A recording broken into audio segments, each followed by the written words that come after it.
O'tirib, bilet nomerini ayting, o'tirib 3 daqiqa tayyorlaning. Aslan Husan Murodovich 1986-yilda viloyat rahmatlidan tutilgan Millat O'zbek yuksak sharafli bir lavozimga nomzod sifatida turishim men uchun juda katta yutuq.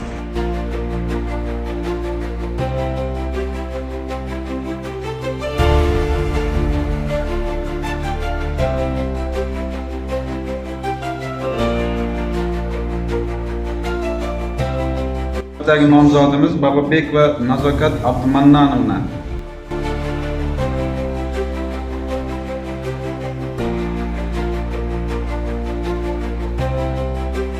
Yaxshimi?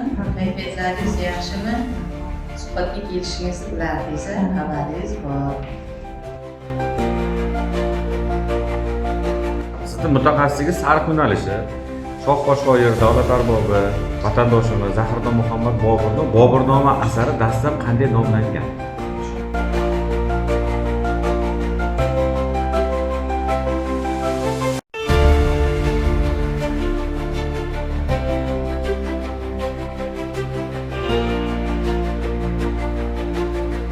Akasiz ko'tarishim savol beray.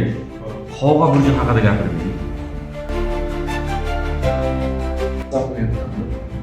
O'zingiz bordingiz, ustozlar bordi yaqinda maktabimizda. Vakansiyalarda. Ustozlar ham o'zining ko'rsatmalari o'rtoqlashib keldi. Birinchi navbatda nimalar ish boshlashim kerakligi, olamashib qarashim kerakligi, ijro intizomi to'g'risida mehnat shartnomalarini birinchi bo'lib yangi o'tirgan deb aytmang. Siz jarayonni mukammal olib oling endi. Ustozlarga rahmat, o'shanday ko'riklar hosil qilib berding. Yaxshi, lekin hayotingiz davomida o'rganishlardan iborat bo'lsin. Kimnidir ustoz deb bilsangiz, ko'proq o'shandan ta'lim olishga harakat qiling.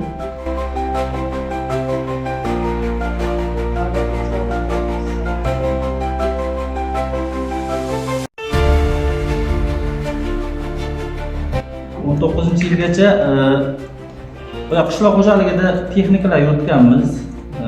2009-yil bitirganman.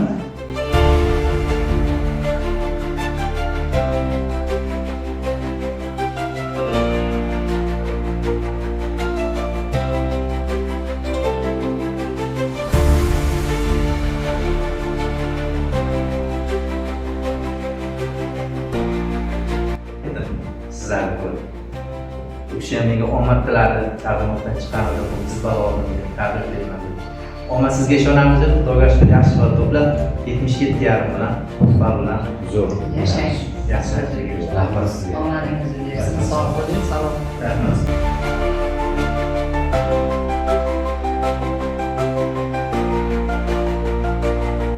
Maqsad qo'yilib oladi. Ta'lim samaradorligini oshirish birinchi maqsadi hozirgi kunda o'quvchilarimizni 21-asr ko'nikmalariga mos tayyorlash. Bu yana mana qizil uzun ustunchalar afsuski bu bilmasligini, unchalik darajada yetarli darajada bilimga ega emasligini ko'rsatganda zamonaviy kasblar haqida. 2-may 2025-yil 9 nafar nomzod bizga murojaat qilgan va barchasi ishtirok etdi. Tavsiyani boshqarmaga taqdim etamiz. E'tiborlaringiz uchun rahmat.